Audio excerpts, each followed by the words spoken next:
Ал балдар онда бастайық бүгінгі нұсқамызды. Так, физика марафон. Так, міне. Новый нұсқа. Көріп тұр ма? Ja, Жақсы. Кірдің ба, Гена? ассалаумағалейкум, кірдім, кірдім. Уағалейкум. Жақсы ба? Ал, кеттік, бастайық онда. Записті қостым. Так, бірінші сұрақ дейді. Төртінші нұсқаның бірінші сұрағы. Мен қызыл астына олайын. Фотонның импульсін анықтайтын формула дейді. Фотонның импульсінің формуласы қайсысы бізде олар? Потең. Е бөлінген H Иә. С бөлінген лямбда бола ма? Иә. H бөлінген лямбда. H бөлінген лямбда болады ғой. Ұмытып қалдық десек, бүйте саламыз. Импульстің формуласы М көбейтілген С деп ала саламыз. Энергияның формуласы МС квадрат дейміз. Осы жерден мынаны бүйтіп ашсақ болады. Е тең МС көбейтілген С дейміз. Мынау бізде П-ны береді. Сонда П тең Е бөлінген С болады. Дұрыс қой, Енің енді бізде H лямбдамен берілген формуласына байланысты ені бүйтіп аша саламын. H бөлінген лямбда. Апарып мына жерге орнына қойған кезде H бөлінген лямбда бөлінген С. Анау С мен С қысқарады, H бөлінген лямбда болады. Тең па. Ұмытып қалған жағдайда осыны саласыңдар. Сонда жауабы А деген жауап болады. Кеттік. Екінші есеп. Көлемі 1 метр куб баллондағы көлемі дауысын өшіре салайын. В тең 1 метр куб баллондағы 27 градус температура дейді. Т тең 27-300 бола ма? Газдың бір бөлігі баллоннан шыққан кезде оның қысымы мынаншаға төмендейді дейді. Дельта П тең 4/2 кило болса 10-3 дәрежесі паскаль. Сыртқа шыққан молекулалар саны дейді. Молекулалар саны N болады. Қай формула саламыз, балдар? N картаға. дегенге сызсақ болады. Мына подсказка бізде К деген беріліп тұр ғой бізде мынау. Так, N деген бұл жердегі концентрация. N дегеніміз N бөлінген В болады. Апарып қоя саламыз. Апарып қойсам П тең N бөлінген В ката болады. Болды, осы жерден N тауып аламыз. N тең ПВ бөлінген қандай болады? Ката бола ма? Ката. Ал, кеттік. Есептейміз. П-мызға жеген 4/2 10-3 дәрежесі. В-мыз 1 болады. Мынау 1/38 10-ның -23 болады. Мынау 300 болады. Қан, көбейт бересіңдер ма? 4/2 бөлінген 1/38 бөлінген 300. 0,010 болады екен ғой. 0,010. 0,01 болады. 10-ның 23 жоғары 26 бола ма? Плюс 26 болады. Енді 1-2 өтір жылжысам, тең болады 1 көбейтілген 10-ның 24 дәрежесі. Так, А деген жауап келеді екен. Балдар, естіліп тұр ма мен даусым? Бәрі дұрыс па? Алтынай? Иә, естіліп тұр. Ена, естіліп тұр ма? Иә.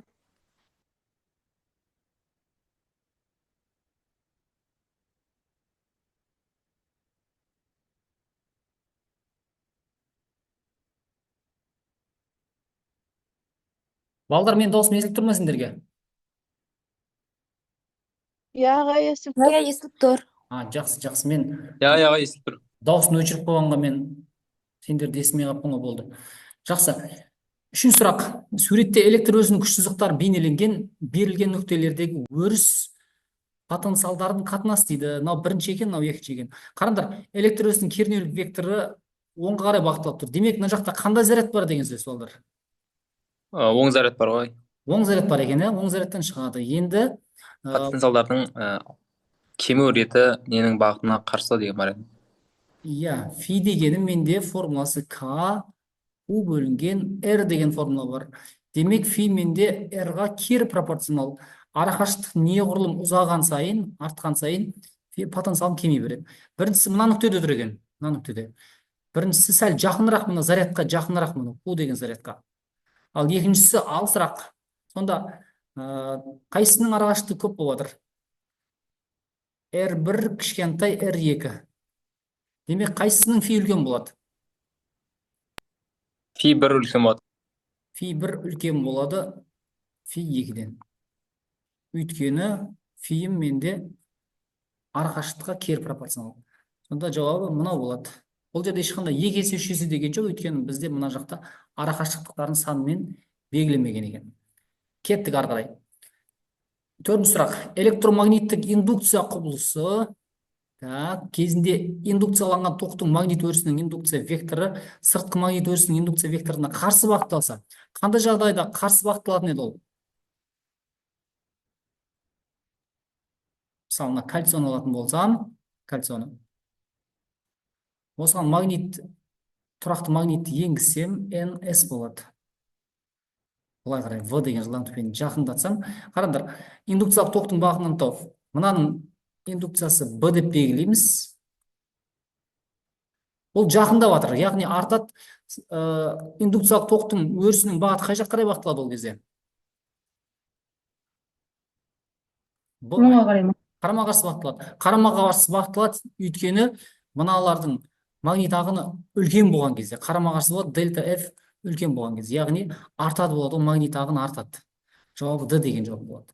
Ал бағыттас болып қалса, B мен BI бағыттас болып қалса, ол деген сөз ол дельта F кеміп жатыр деген сөз. Ал біздің жағдайымызда B мен BI-дың бағыты бір-біріне қарама қарсы. Ол кезде мынау шарт орындалады.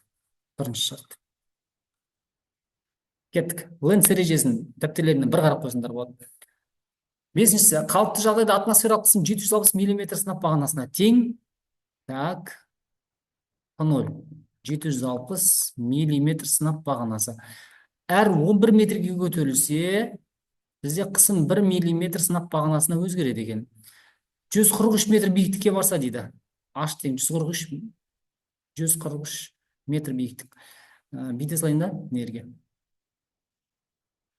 Так, нерге 143 деп жазғыш, нерге сразу. 143 метр биіктікке барса, x миллиметр сынап бағанасы. Тауып аласыздаршы, неден қанша болады? X табайықшы бірінші. 143 11-ге бөліп. 13. 13 бола ма? 13 миллиметр сынап бағанасы. Биіктіктегі қысымның шамасы осыншаға өзгеріп жатыр ғой бізде. Демек, жоғары көтеріліп жатыр. Жоғары көтерілсе қысым азаяды. Сонда менде P2 қандай болады? 760-тан 13 алсаймыз, неше болады сонда? 47 болады жыр. 747. Сынап бағанасы. Жауап сонда B деген жауап болады екен. Неғұрлым биіктік артқан сайын қысым төмендей береді. Неғұрлым биіктік төмендесе қысым арта береді. Кеттік ары қарай. 6-шы сұрақ. Массасы 20 кг тыныштықтағы арбаға, арбаның массасы 20 кг, массасы 60 кг адам тұр. Бала дей берейші, 60 кг. Адам арбамен салыстырғанда, яғни баланың жылдамдығы 1 метр секунд болса, арбаның жермен салыстырғанда жылдамдығы V арба. Импульс бұл, арба деп есептейміз, төбесінде адам тұр. Егер адам оңға қарай P бала деген импульспен қозғалса, арба баламен бірге қосылып, арт қарай қозғалады. Сонда P бала тең болады P арба. M бала, V бала тең болады. Арбаның массасына балдар. Арбаның массасына өзінің массасы кіреді, және оның үстінде тұрған адамның массасы кіреді. Арба плюс M бала көбейтілген V арба. Ол орындарына қоямыз. Масса балаға 60 көбейтілген 1 тең болады. 20 қосылған 60 көбейтілген V арба. 80 болады. 60 80-ге бөлім неше болады?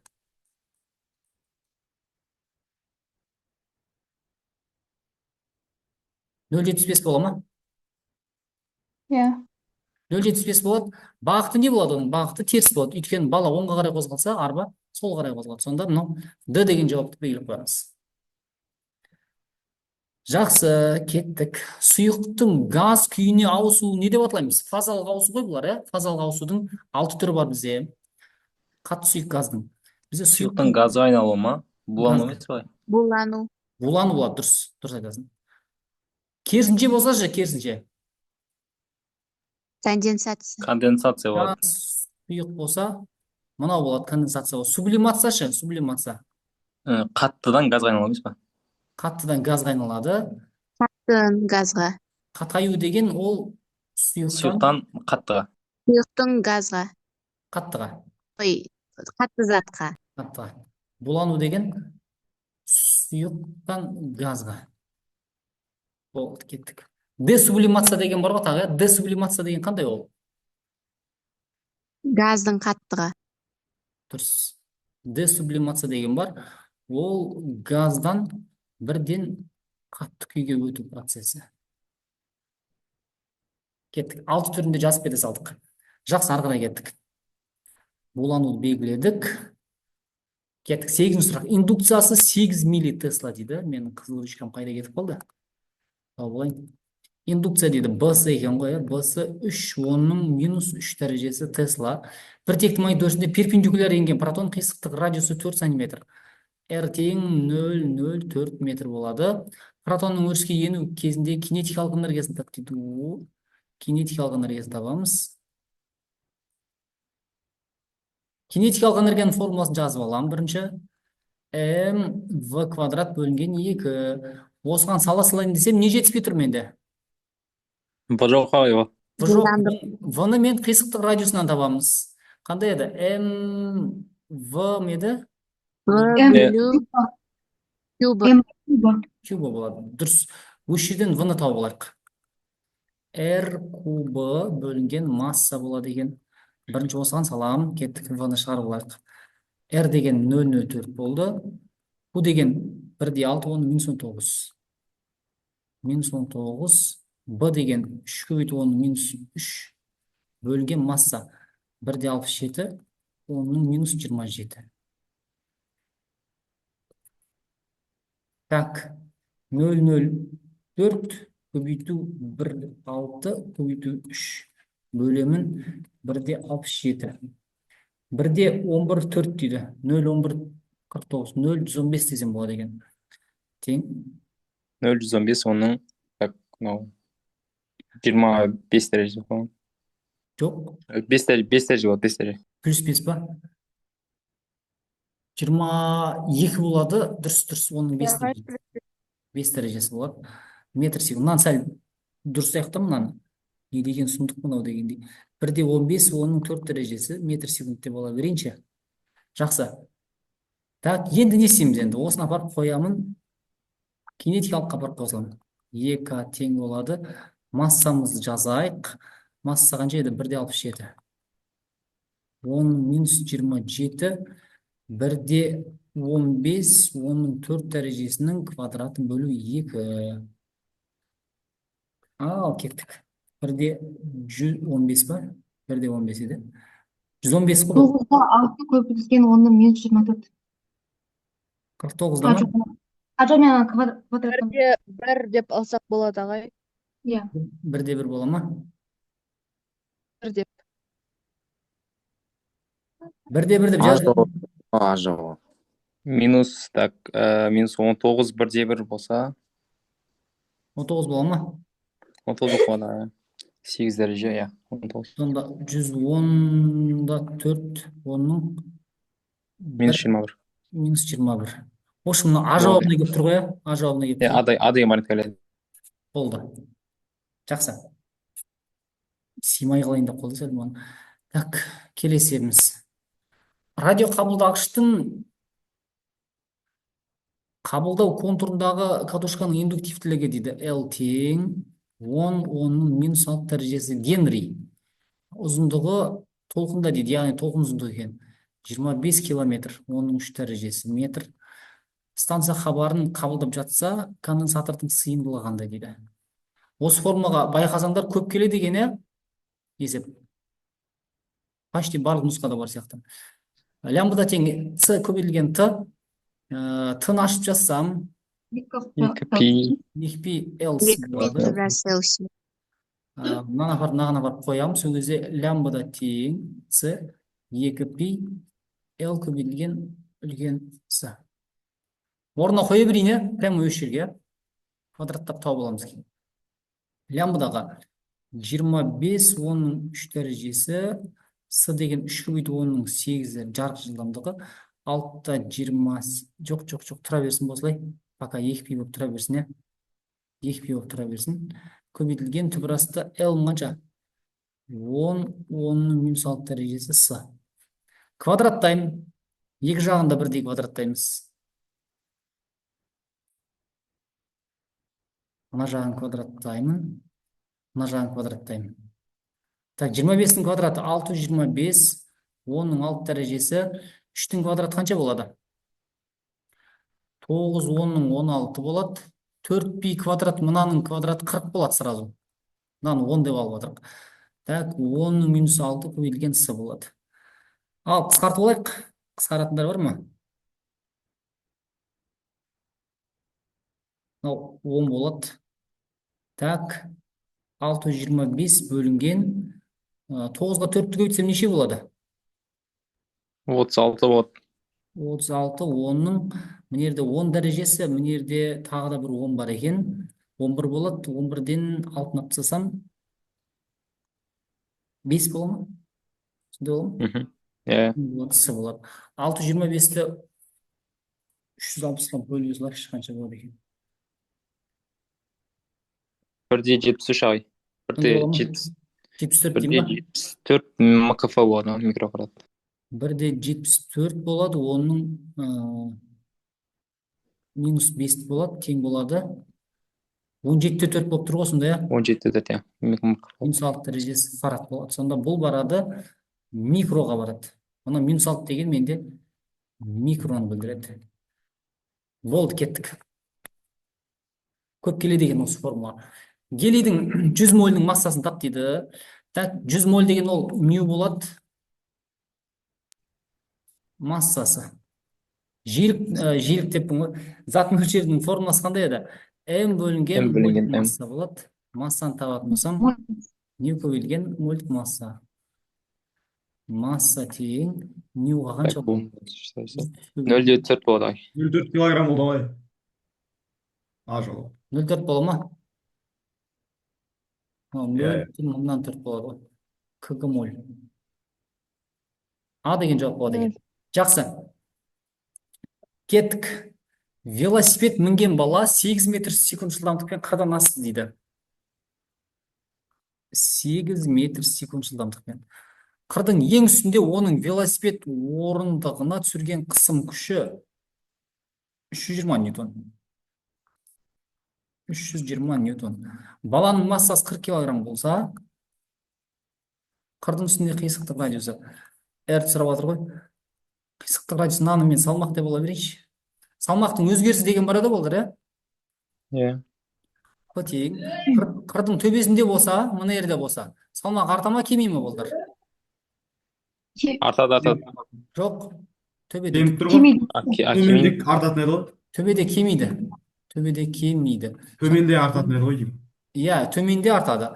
mg минус а болады. А дегенді біз шеңбер деп есептейтін болсам, шеңбердің қисығы в квадрат бөлінген r болады. Дұрыс. Тең масса g минус в квадрат бөлу r-ге саламыз. Кеттік. Орнына қойып. 320 ма? 320 тең болады масса. Масса қанша? 40. G-дің орнына 10-ды қоямын. Минус 8-дің квадрат бөлінген r. Мына 0 мен 0 кетірейік. 4 не қойдық? 8 бола ма? 8 бола ма? Иә, 8. 8. 10 минус 64 бөлінген r. 32 болады. 32 болады жоқ. R тең 32 бола ма? Иә. Сонда бізде B деген жауап болады екен. Кеттік. Дене координатасының уақытқа тәуелді график берілген циклдік жиілік. Циклдік жиілікке айтып белгілейміз. Омега. Формуласы 2π бөлінген Т деген бар ғой, иә? Иә. Так, Т деген период толық бір айналымға кеткен уақыт. Оны мен мына жерден бүйтіп аламын. Мына жерде тұратын болса, толық бір период деген менде мынау жарты период болды. Мынау толық бір период болды мына жерде. Сонда мынау аралықта қанша секунд бар? Мына жерде 4 деген сан тұр ғой. 4. Болады. Тең 4 секунд болады. Сонда 1/57 шықты ағай. 2 3'te бүткіл 14 Değişir. 2'ye böldük. сондай бола ма? Aha. Ya. Мгм. 1,57 болады. Градус секунд, радиан бөлінген секунд. Болды. Жақсы. Так, суретте көрсетілгендей түтікшеден сабын көпіршіктерін үрлеген кезде екі беттік қабықшалар түзіледі. Демек, сыртқы күштер неге тең болады? Бұл жерде мынау беттік керілу коэффициенті деген тақырып бар, сұйықтардың қасиеттеріне байланысты. Беттік керілу коэффициенті. Осы жерде дәл осы сурет 10-шы сыныптың жаратылыстану бағытында кітабында бар. Кітабында дәл осыны талдаған екен. Бұл жерде мынау сұйық, мынау капилляр түтікшеден үзілейін деп тұрған кезде оған екі жағынан күштер әсер етеді. Яғни керілу күші әсер етеді. Ол біріншісі мына жағында болса, екіншісі мына жағында әсер етеді. Сонда сыртқы күштердің шамасы керілу күшінен 2 есе көп болады екен. Оны жаттап аласыңдар. Мынау D деген жауап болады. Сыртқы тең 2F керілу болады. Жаттап алыңдар. Мақма 2 деген 2 есе үлкен болады. Мына жақтағы керілу күші 1, FK, мына жақтағы керілу күші 1 болады. Сонда сыртқы күштер осы екеуінің көбейіндісіне тең болады екен. Екеуі бір-біріне тең болса, 2 есе болады. Жақсы. 14. Арнайы салыстырмалы теория дейді. Жарық жылдамдығына жуық жылдамдықпен қозғалған дененің кинетикалық энергиясы. Бұны білеміз ғой. Қайсысы болады болды? Айта салыңдаршы. Болмай. F Бола ма? квадрат бөлінген. Б болады, дұрыс. Мынаны ашып та жазып бергем сендерге. Ашып жаза бүйтіп те келіп жатыр. Өткенде көрдік қой біреуін. Е кинетикалық тең болады. Мынаны ашып жазуға болады ғой мынаны. m0 1 минус v квадрат с квадрат деп. m0 жақшаның сыртына шығарам, сонда былай болады. 1 минус v квадрат с квадрат минус 1 көбейтілген m0 с квадрат. Мына екеуі бір формула. Мына просто ашылған түрі бұның. Екеуі бір. Кеттік ары қарай. Егер дене мен көлбеу жазықтықтың арасында үйкеліс коэффициентін арттыратын болсақ, онда көлбеу жазықтықтың пәгі дейді. Үйкеліс коэффициентін арттыратын болсақ, көлбеу жазықтық альфа жоғарыға тартып жатыр. Так, бізде пәктің формасы қандай болдар? А пайдалы А пайдалы толық жұмыс көбейту 100%. Енді пайдалы жұмыс дегенім менде А пайдалы ол mgh-қа тең болады. mgh. Ал А толық дегенім менде Mu mg. F тарту көбейтілген нөл болады. Былай қарай тартасың ғой, былай қарай. Ол бір қалыпты болуы мүмкін, ол үдемелі болуы мүмкін, разница жоқ. Так, F тартудың өзін ашып жазған кезде былай болады бізде. Mu mg. Сразу бүйтіп жазайыншы мен. А тарту толық жұмыс. F тартудың орнына мынандай болады. Естеріңде болса mg синус альфа плюс мю косинус альфа деген бар еді. Көбейту. Бір қалыпты қосылған жағдайда менде. Ал бір қалыпты үдемелі болса, энергия плюс ма қосылып кетеді. Сонда менде мынандай болады, пәктің формасы болды қысқасы. mgh бөлінген mg синус альфа плюс мю косинус альфа. mg мен mg қысқарады. Қысқасы пәкпен үйкеліс коэффициенті тура ма, кері ма бір-біріне? Кері. Кері. Мына жақта. Пәгіміз үйкеліс коэффициентіне кері пропорционал. Яғни артса мынау кемейді бізде. Үйкеліс коэффициенті артатын болса, ол кемейді. Дәл осы сұрақ бүйтіп те келіп жатыр балдар. Егер массаны арттыратын болсам деген сұрақ болады. Егер массасын арттыратын болсақ, пәгі қалай өзгереді деген сұрақ болады. Өзгермейді ғой, қысқарып кетеді. Пәгі өзгермейді, өйткені көлбеу жазықтықтың пәгі заттың массасына тәуелді емес. Мю косинус альфа. Мына нерден былай шықты ғой бізде. Тәуелді емес. Пәк өзгермейді болады ол кезде. Өзгермейді. Естеріңде сақтап алыңдар. Жақсы, кеттік. Изохоралық процесс үшін екі атомды газдың меншікті жылу сыйымдылығы дейді. Мынанда СВ деген бұл изохоралық меншікті изохоралық процесс кезіндегі меншікті жылу сыйымдылығы. Мына С деген, СВ деген. Бұл бізде мынандай болады. Екі атомды болса, егер СВ болатын болса, 5 бөлінген 2 R бөлінген М бола салады. 5 бөлінген 2. Өйткені оның формуласы, СВ-ның формуласы I бөлінген 2 R бөлінген M деген формула. Оны біз негізі жазбадық бұны. Мынау изохоралық процесс кезіндегі меншікті жылу символы. Ал изобаралық болса былай болады олар. Изобаралық болса P болады мынау. Тең болады. I плюс 2 бөлінген 2 R бөлінген M. Мынаны жазып қойсаңдар болады олар. Изохоралық процесс кезіндегі меншікті жылу символы. Меншікті жылу символы. Мынау изобаралық процесс кезіндегі. Изобаралық. Просто екіні қосып кете бересің. Дәл мына жағдайда тура осы сұрақ бізде изобаралық болып берілетін болса ол былай болады. 5-ке 2-ні қоссам 7 бөлінген 2 болады да. 7 бөлінген 2, R бөлінген M. Бірақ бізде мынаны сұрап отыр. Демек, қайсы болады? А жауап бола ма? А келіп тұр ғой, а? А болады. Кеттік ары қарай. Өткізгіштің электр кедергісі 0-ге жуық болған кездегі өткізгіштің күйі қандай болады? Асқын өткізгіштік. Асқын өткізгіштік. Мынау 0-ге тең болса, асқын өткізгіштік деген болады. Мынау С деген жауап. Ол өте төмен температурада болады. Ал мына сұрақты көрейік.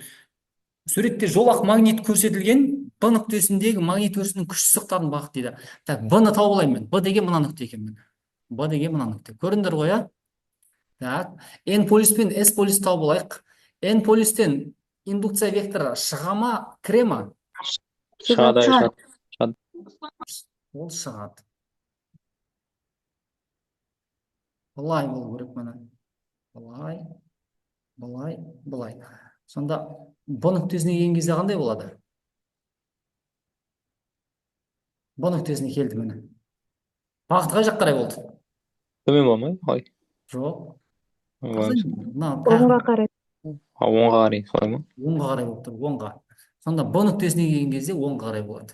С жауабы. А нүктесінде десеші, А нүктесінде. Солға қарай ма? А нүктесінде солға қарай болады. Солға қарай. Ал С нүктесінде ше? Жоғары қарай. Міне, шатаспаңдар. Қай жақ қарай? Төмен қарай ма? Солға ма қалай? Солға қарай. Солға бәсе. Солға қарай. Д нүктесінде тоже оңға қарай. Оңға қарай. Д нүктесінде оңға. Бізге Б-сын сұрап отыр. Б-сы оңға қарай. Болды. Түсінікті ғой, а? Иә. Так, А, Б нүкте арасында кедергі. Мынандай есеп сендерге проблема емес қой, а? Мына екеуінен қанша болады болар? Айтыңдаршы, мына екеуінен. 1. 2 болса 1 болады, ә? 1. Бірінші R параллель. R-ді 2-ге бөле салам, тең болады. 2-ні 2-ге бөлем 1 Ом болады. 1 Ом. 1 шықты. Мынау екеуі қайт жалған тұр? Мына екеуі. Тізбектей болса, 5-ге 1-ді қосам, 6 Ом болады. Еще он шықты ғой вообще. Жалпысы, мынау қайт жалған тұр? Мынаның бәрімен мынау параллель жалған тұр. Өйткені Параллель жалған тұр. нүктелер тұр ғой, не көрдіңдер ма? Сонда параллель жалғанса, 1 бөлінген 6 деп. тізбектей қосылған 6 бөлінген R тізбектей қосылған 6. 1 бөлінген 3 шықты ғой. Сонымен 3 шығады ғой жауап. 3 болады ғой. 3 Ом болады. С. Жақсы, молодец. Активно отырыңдар осылай. Конденсатор жалғанған айнымалы ток тізбегіндегі ток күші осындай заңдылықпен өзгереді. Кернеудің максимал мәні дейді. Умакс менде болып жатыр 60 вольт. Конденсатордың сыйымдылығын сұрап жатыр. Не істейміз? Конденсатордың сыйымдылығы. Сыйымдылық. С тең Q бөлінген U десем не болады? Qmax болады. С тең Qmax бөлінген Umax дей салайшы. Болады ғой, ә? Ал маған Qmax топ беріңдер, қанша болады Qmax деген? Мынау не болды мынау? 0,5 деген. Не ғой? Аймакс. Дұрыс, мынау Imax. Осыны омегаға бөлеміз ба? Не істейміз? Imax-тың формуласы бізде былай болады. Imax дегенім ол Q-дан туындалынатын болса, омега көбейтілген Qmax болады. Болды ғой. Qmax-ын шығып тұр осында 0,5. Омега қайсы? 100 пи болған. 100 пи. 100 пи көбейтілген Qmax. Qmax тауып беріңдер. 0,5-ті бөлемін 100 пиге. 0005. И бар қойшы. А, 0,0015. Общий есептегенде ма? Я 0,0015. Кеттік сын табайық енді. С тең. Qmax 0,0015. Aynen жуықтаймыз ау. 0,15 деген 16 қылып жіберемейміз да. Соны ары қарай 9 мен не істейді дегенде жалғасады екен да. Разница жоқ. Қатты влиять етпемейді. Көрейік, мынаны бөліп көресіңдерші қанша болады? Так, бөлінген ал. 0,026 деген 0,026. 0,26. 5 Ансы жауапқа келіп тұрған. сыға кетіп тұрған примерно. Қанша нөл бар нерде? Төртеу. 4-0-ден кейін 2 басталады. 26 да 5. Болды келіп тұр. Болды, 26-та 5 Микрофарад. микрофарад. Түсінікті ғой балдар, ә? Qmax кетті болдым, түсіндіңдер ғой, ә? Иә. Жақсы. Кеттік ары қарай. Так, не дейді? Төмендегі суретте жинағыш линза арқылы алынған кескін көрсетілген. Дене мен кескіннің арасы десе, қай жерді сұрап тұр балдар? Дене деген мынау менде. Нәрсе мен кескін. Омен Дон сұрап отырмағай, да? Дон сұрап отырмағай. Нәрсе мынау кескін мынау. Окей. Дене мен кескіннің арасы десе, менде мынаны сұрап жатыр ғой балдар. Полный ма? Я. Значит, мынау линзаға дейін мынау D болады, анау F болады. Осын сұрап жатыр. Осын тауып беріңдер дейді маған. Так, давай, берілген жазылайық. Не бар екен бізде? Так, F қаншаға тең? Фокус қашықтығы. 10 сантиметр. 10 сантиметр болады. Сантиметрмен ала берейін ба? Сөйтіп ала береміз ба? Я жауап сантиметр. Жауапта сантиметр тұр. Кішкентай F-іміз қанша екен? 15. 15 сантиметр. Қандай линза? Жинағыш ба? Жинағыш. Жинағыш. Бірінші D-ны тауып кейін қоса саламыз. Кеттік. 1 бөлу F тең болады 1 бөлу D плюс 1 бөлінген F. 1 бөлу D тең болады 1 бөлу F минус 1 бөлінген F. 1 бөлу D тең болады 1 бөлу 10 бола ма? Минус 1 бөлу 15. Ортақ бөлім бере салыңызға кетеміз. Я 150-ден бере салайын ба? 15-тен 5 тапсазам. 30-дан берсеңіз болады ғой, ағай. Мен аямай бердім ғой мен, короче. Иксің. 30. Нерді 10 болады. Тең қанша болады нерді? Төбесі 5 150 болады. D-ны тапсам 150-ді 5-ке бөлеміз. Қанша болады? 1 бөлінген 30. 1 бөлінген 30. 30 болды ағай. 30 сантиметр. Отыз ғой. Так, менде не сұрап жатыр менде? Сізде жалпысын сұрап жатыр. Да мен Жоқ, плюс 15 болады. плюс сұрап жатыр. Сонда D плюс 45 болады. 45 А жауап болып тұр ғой. дұрыс. 10-ға 30-ды қосам 45 болады. 45 сантиметр. А деген жауап болады. 15 ағай 15. 15. 15. Болды, кеттік ары қарай. Есепті түсіндік. Уран ядросындағы нуклондар саны дейді. Нуклондар саны X, Z, A. Қайсысы нуклон саны болдар? 146. 146. А деген нуклон саны. Бізде сонда нуклон санында қанша тұр бұл жерде? 238. 238. X. Ол болады D жауабы. Протондар саны қанша болады? 92. 92. Бұл протон нерге жаза салайын. Сразу осындай нәрселерді бітіріп кетіп отырайық та. Мынау нуклон болады. Нуклон. Нейтрондар қанша болады? Нейтрон. 92. 146 болды. 146. Нейтрондар саны. N тең 146. Нейтрон. Болды, кеттік. Так, 23. Жартылай ядро периоды 3 тәулікке тең дейді. Так, Т тең 3 тәулік. Бір радиоактивті элемент ядроларының бастапқы элементтің дейді, яғни N0 болып тұрған мына сонда 2 көбейту 10 минус плюс 8. 6 тәуліктен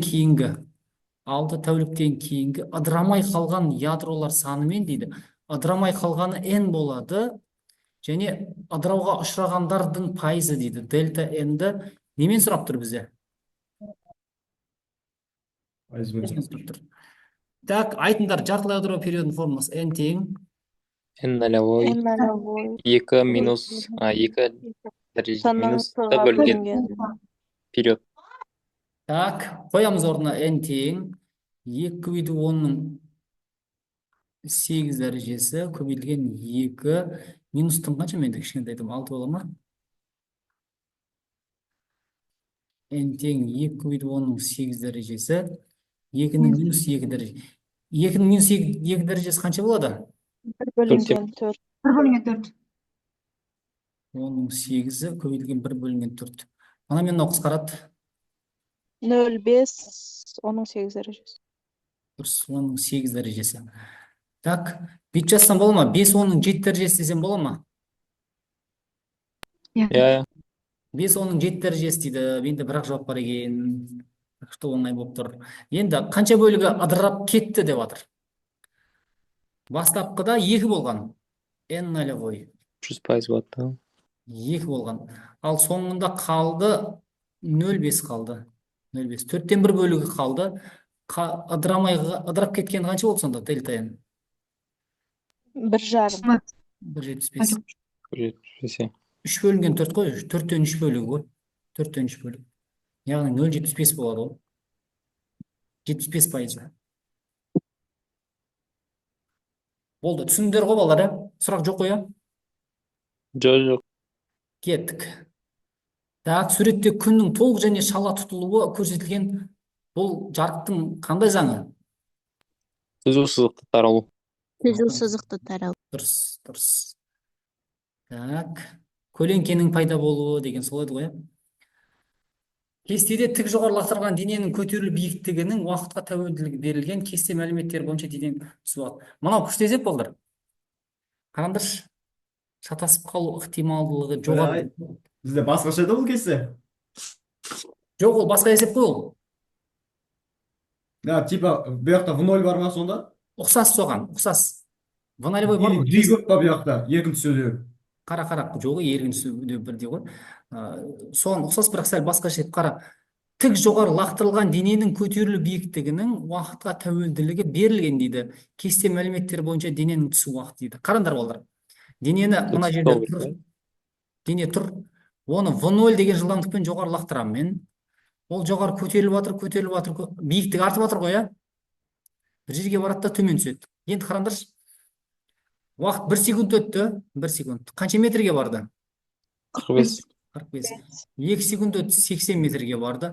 3 секунд өтті, 105-ке барды. 4 секунд өтті, 120-ға барды. 5 секунд өтті, 125 метрге барды. 6 секундта қараңдаршы болдар. 120 метрге барды. Ол деген не ол? Төмен түсіп жатыр. Ол төмен түсіп жатыр.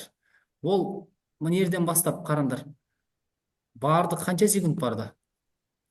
5 секунд. 5 секунд. Көтерілді. Уже тағы да 1 секунд төмен қарай түсті. 1 секунд қайтты. Мына нерде 1 секунд түсті. Сонда дененің түсу уақыты дейді.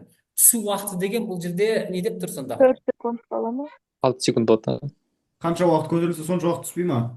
Қанша секунд? Иә, 5 секунд. Сонда Уже v 1 жағы секунд 5 секунд болады. 5 секунд. Көтерілу уақыты бізде 5 секунд болады. Түсу уақыты Уақытта 5 5 секунд секунд. болды. Мына жерде менде мынандай күмән бар да, түсу уақыты ма или құлау уақыты ма деген сияқты да, мына жерде ше. Түн мен құлаудың разницасы қандай ағай? Құлау уақыты. Құлау болса, Ашмақсыз түзін.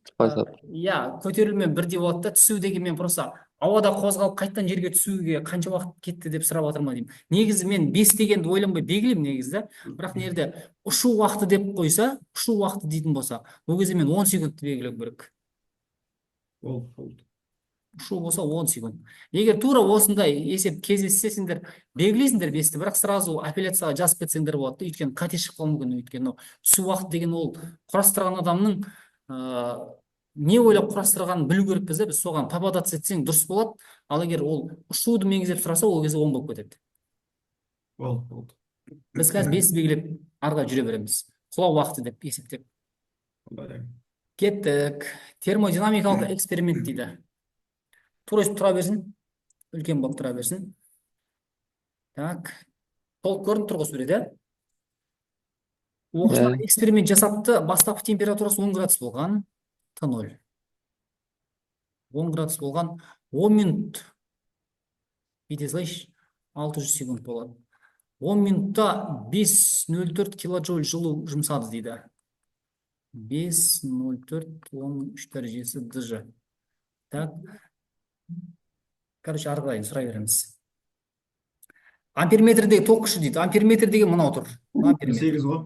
Қанша? 4,8. А жауап. А жауап. 1 мен 2-ның арасын 10 штрихқа бөлген, соның Иә. 2-ге 2 жетпей тұр. Сонда 1,8 болады. Дұрыс, молодец. Термометрдің бөлік құны дейді. Термометр тауып алайық енді. Термометр деген мынау. Бөлік құны деген арасындағы ма? Я арасындағы. Бүйте саламыз ол үшін. Бүйте салайық. Ана штрихтің арасы қанша градус по типа? Я. 0 мен 10-ның арасы қанша бөлікке бөлінген, қараңдар. 1, Так, 5 соны 0, 2 болып жауап С болады ғой. 5, 1 мен 10-ның, 0 мен 10-ның арасы 5-ке бөлінген. Значит, 10-ды 5-ке Екі бөлінген. градус. Я 2 болады екен ғой, А болады ғой. 2 градус болады сонда. 1 бөлік құны. Иә. 2 градус болады. Әр штрих 2 градус көрсетіп тұрады екен да. Так, ыдыстағы суды 10 градустан 14 градусқа дейін қажетті жылу мөлшері ысыту үшін дейді. Формула қалай болады? SM дельта. С2 минус Т1. Дұрыс. Так. Бұл тең 4200. Массамыз қанша еді? Масса бар ма бізде? Масса жоқ. Масса бар екен, мынау суретте тұр. Иә, 150 грамм. Килограмм. 0,15 килограмм. 0,15. Так, 14. А жауап шықты ағай. 2520. Бірақ А жоқ, А емес та ғой. Д жауап екен. 2520 шықты. Болды. Дұрыс есептедің ғой? 2520. Иә, дұрыс. 2520. Жақсы. Кеттік ары қарай. Тізбек ұштарындағы кернеу және тізбектегі токтың қуаты дейді. Кернеу дейді. Уды сұрап жатыр екен. Және токтың қуаты. Қаны сұрап жатыр. Мен уды табу үшін бүйте саламын мен. I тең У бөлінген R деген бар. Ол кімнің заңы? Оң ба? Оң заңы. Ай көп деген R. Так, ток күшін білемін мен. 1,8 көрсетіп тұр. Кедері қаншаға тең қараңдаршы. Кедергі 5. 5 Ом. Міне кедергі мынау тұр мен. R тең 5 Ом. Неге жазып қойсам, R тең 5 Ом. Болды, У тең, Уды Дұрыс шықты тауып ағай. 1,8 5-ке бөлші қанша болады? 9. 9 вольт болады. Болды. Енді П тең. П-ның формуласы қандай формула бар? I квадрат Аю. десем де болады ғой, иә? Иә, олай болады. I U десем де болады, разница бәрі бірдей шығады. Так, 1,8-дің квадраты көбейтілген 5. 16-та 2 шықты ағай. 16 2. Иә, ағай. Болды. С деген жауап болады екен ғой. Кеттік ары қарай. Қондырғының пайдалы қуаты және пәгі дейді. Пайдалы қуаты ма? Пайдалы қуаты және пәгі. Так. Бүйтейік та. Пәгін бүйтейік. Суға 10 минутта жылу мөлшерін жұмсап қыздырған дейді. Бағана бізде қыздыру үшін қанша уақыт кетті олар бағана? 10 минутта қыздырып. 10 минут қой. Так. Бүйтсек. Жылуым бар ғой менде нередеші. Жылуым бар. Бағана қуатты таптым ғой айтпақшы, мен бүйте салайыншы. Пайдалы қуатты толық қуатқа бөле салайыншы, не болады екен? Болады ғой, иә? Иә. Толық қуатым бағана мінердегі шыққан сан мынау. Толық қуат деген мынау. 16-та 2 ватт. Пайдалы шығай. Пайдалын тауып аламыз қазір. Толық қуат. Ағай, пайдалыға жаңағы SM дельтатын алсақ болмай ма? Мен соны ойлап тұрмын қазір. Мен былай шығарып көрейікші. Өйткені ол есепте 14 градусқа. Мына жерде нан алуға болады екен ғой, оны алмаймыз ау. Өйткені Иә, дұрыс. термометрді көру керек болады. Мына жерде уже 22-24 болады. Соны қолдануымыз керек. Біз бағанағы ол 10 градустан 14 градусқа дейінгісін ғана шығардық та біз бағана ше. ана жақта термометр басқан көрсетіп тұр кейінгісі. Қанша еді жаңағыдегі 16-2 ма? Иә. 16-2. Пайдалы қуатты кетті боламыз. Пайдалы қуатты А бөлінген Т, Q бөлінген Т деп алайық. Q'дың орнына мен мынаны алсам ғой олар. Иә. 5 кило болса қанша бола салады анау? 1 Үш 0 қой. 2 0 5040 бола ма? 5040 шықты. Бөле салшы қанша болады? 8-де 4. 8-де 4 ватт. 8-де 4. Болды, пайдалы қуат тауып алайық. Пәкті тауып алайық. Пәк менде 16-2 бөлінген 8-де 4. Ошым 0,52 ма бір нәрсе болайын деп тұр ғой. Бөлші. 0,51. Бірден асып кетпей ма? Наоборот білмейсің. Ой, наоборот қой. Наоборот. Наоборот. Мен Бірде 51, 0,51. 52 жоқ та бар. 52 деп алсақ та болады. жоқ 51-де қанша шығып тұрсын айтыңдаршы. 51-де 18. 51 85. 18 болса 51-дің өзін аласыңдар. Ай, дәңгел. 0,51-дің өзін аласыңдар. Так, жақсы шықты. Бізде 51 дегенде 8-де 4 52 дегенде бар да. Менде шығып қойды ғой уже. Пайдалы қуаты қанша болды менде? Пайдалы қуаты. 8-де 4. 52, С болады, С болады. С бола ма? Иә. Болды. Онда мынаны жуықтап 52 де болады екенбіз онда. 2 деп аламыз. 52. Сегіз тұр ғой қайсың. Болды, С болады екен. Жақсы, кеттік ары қарай. Мынаны сәл кішірейтейін, иә? Көрінді ма нормально сендерге? Иә. Иә. Бастапқы жылдамдықсыз дейді. В нолевоймыз бізден 0-ге тең екен. Массасы 3 килограмм дене. 3 килограмм H1 20 метр. Биіктіктен H2 1,95-ге дейін түсті. Сөйтіп инерциясымен көтерілген екен. 15 метрге дейін. Дененің әртүрлі биіктіктердегі жылдамдықтарының олардың мәндерімен сәйкестендіріңіз. Жылдамдықтарды сұрап жатыр екен ғой. Бірінші қайсын сұрап жатыр? В2. Мінердегі жылдамдығын сұрап жатыр. Мінердегі жылдамдығын. Бұл есепті бүйтеміз балдар. Энергия шығыны жоқ деп есептейміз. Энергияның сақталу заңы. Мына нүктеде қандай энергия бар? Айтыңдаршы, мына нүктеде. Потенциал, тек потенциал мен кинетиканы Потенциалдық өрнектейміз ай. mg H1 болады, Мгм. мына нүктедеші, мына нүктеде. МВ Е кинетикалық макс. mg H2 бар, өйткені 0-де тұрған жоқ. Және плюс кинетикалық бар. mv2 квадрат бөлу 2. Сонда мына екеуінің қосындысы мынаған тең болады ғой сонда. Түсіндік ма? mg H1 тең болады mg H2 плюс mv квадрат бөлінген 2. H-тарды не жаққа жіберсем? mg H1 минус H2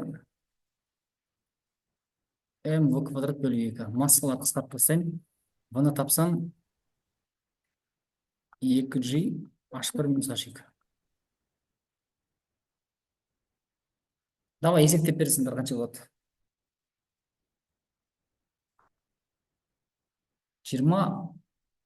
20-дан 1,95 алып тастаймын.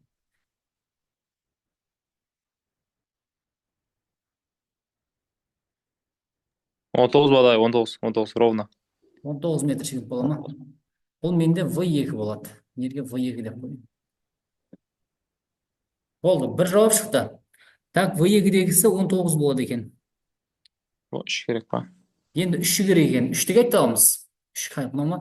Бұнда тура солай жарамыз, балдар. Тура сөйтіп жарамыз. Мінерде қандай энергия бар? mg H3 бар. плюс потенциал. mv3 квадрат бөлу 2. Сразу мен мына формуланы жаза салайыншы, балдар. Мына формуланы бүйтіп жаза салайын. Қорытсам осы шығады ғой бәрібір. 10 болады ай. V3-тен 2g H1 азайтылған H2 болады. 10 болады. 10 бола ма? 10 болады ағай шыққан. Сонда V3 менде 10 болады екен. Болды. Кеттік ары қарай. Есеп түсінікті ғой балдар, сұрақ жоқ қой, иә? Жоқ, 0. Кеттік. Суретте тыныштықтан қозғалған дененің өтеуінің уақытқа тәуелді графигі көрсетілген. Қозғалыс уақытын оның орын ауыстыруымен сәйкестендіріңіз дейді. 4 секундтағы орын ауыстыру керек ше, 4 секундтағы орын ауыстыруы. 4 секунд деген, мен мынаны қызыл қылып алайын. 4 секунд деген мына жер екен. Демек, мына жерден бастап. Тыныштық күйден болса, v0 қаншаға тең болады? Нөл. Нөлге Так, тең. бірінші 4 секундтағысы S1 тең болады. A-1 квадрат бөлінген 2 болады. Екі. S1. 32 болады. Үдеуі қаншаға тең A1? 4 болады, анау 16 болады. 4 көйді 4 квадрат бөліп 2. 32 болады. 32. 32 метр. Так, 8 секундтағы орын ауыстыру дейді. 8 секундта деген мынау ма? Минус 2 болады да, так. Так, енді мынау 8 секундтағы дегенін шығарамыз енді болдыр. Бүйтеміз. Мынерге дейінгі жүрген жол қанша болды? S1. 32. Мынердегі S2-ні бөлек тауып алу керек бізге. Сөйтіп, не істейміз одан кейін? Қосасын. Азайтамыз да? Қосамыз да? Қосасын. Қосасын. Жалпы жүрген жол керек қой. Маған сонда S жалпын табу үшін S1-ге S2-ні қосу керек. Сегін тауып алайық қазір. Ол үшін S2-ні табу керек. S2-ның формасын айтыңдаршы маған, қандай болады? S2 ма? Мен саған. Осыған сала салмаймыз, а квадрат бөлінген 2. Алтынай, Қояй, салмайсың ма? оған салмайсың. Өйткені қарасай ол үдемелі қозғалып келе жатқан Ай. нерге дейін. Нерген үдемелі қозғалып ол Үдеу- біраз үдеу жылдам минусқа кетті басаршы. уже. Үдемелі қозғалғанға жағайын. Фонаревой Фонаревой Т бола ма? 2 болады. Екі Мынау уже плюс минус. кемелі, минус болады. Минус А А квадрат бөлінген 2 бәсін. квадрат бөлінген 2 болады. Ал енді в0-ді қайтып табасың енді. Мынау екінші бөліктегі бастапқы жылдамдық бірінші бөліктегі соңғы жылдамдыққа тең болады. В0-ді бүйтіп табамын. В0 емес, мынаны 1 дей салайыншы, мынаны 1 деп ала салайын. Ол деген менде в0 плюс А1 болады.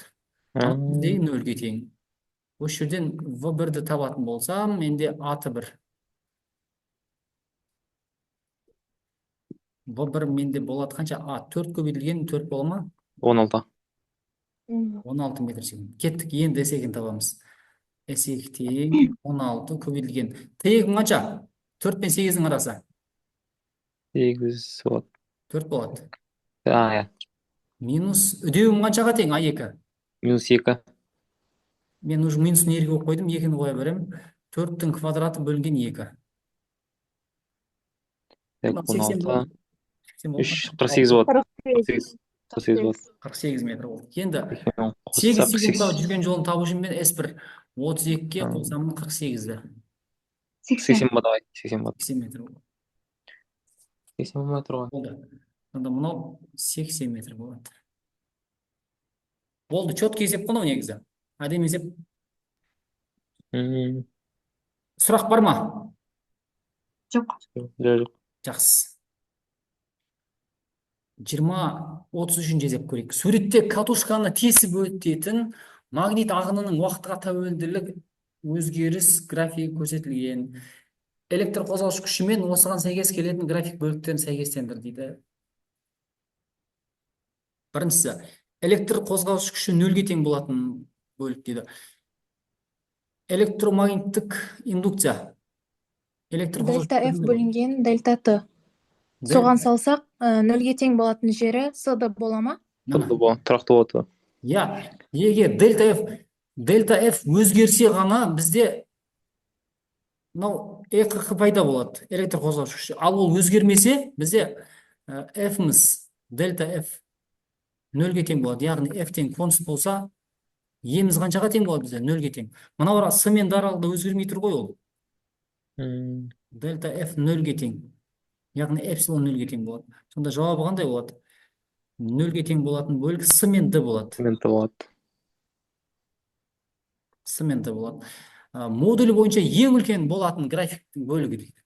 Ең үлкен деген сөз дельта F Арты жоқ. қай Ең жағдайда жоғарысы ма? ең қатты өзгерген. Аз уақытта көп өзгерген. ДЕ. А мен Б емес Д мен па? Е-де. А мен бұда қараңдар. Мына жерден энергияның барды, мына энергияның келді. Ол үшін мынанша уақыт кетті. Қанша келетке кетті қараңдар. 1, 2, 3, 4, 5, 6 келетке. 6 секунд кетті деп есептей беремін да. 6 секундта ол мына жерден бассам, мысалы, мынаны 20 деп басам, 20 деп басам. 20 В1-ге өзгерді. Ал мына жерді қараңдаршы мынау. Д-дан бастап Б-ге дейін. Білмеймін ненің арасында. Қарасай. 1, 2, 3, 4 секунд бар. Мұның ішінде 4 секунд бар. 4 секундта ол 20-дан көп қой мынау. 30 ба, примерно 30 деп алсайшы, 30-ға өзгеріп отыр. Сонда қай жерде, қай аралық болады? Ең көп. Төмен не болмай. Төмен. Төмен болады. Мынау күшті сұрақ негізі. Сапалық сұрақтар ешқандай есеп жоқ. Теорияға сәйкестендіріп тауып аласың. Ал жақсы, ары қарай. Суретте люминесценциялық жарық көздері көрсетілген. Осы жарық көздері емес. Солтүстік шұғыла қайсына келеді? Электролюминесценция. Иә. Электролюминесценция деген қайсысында тұр бізде? Ең астында тұр екен. Ең астында, иә. Так, ормандағы жарқырау қоңыз қайсысы еді?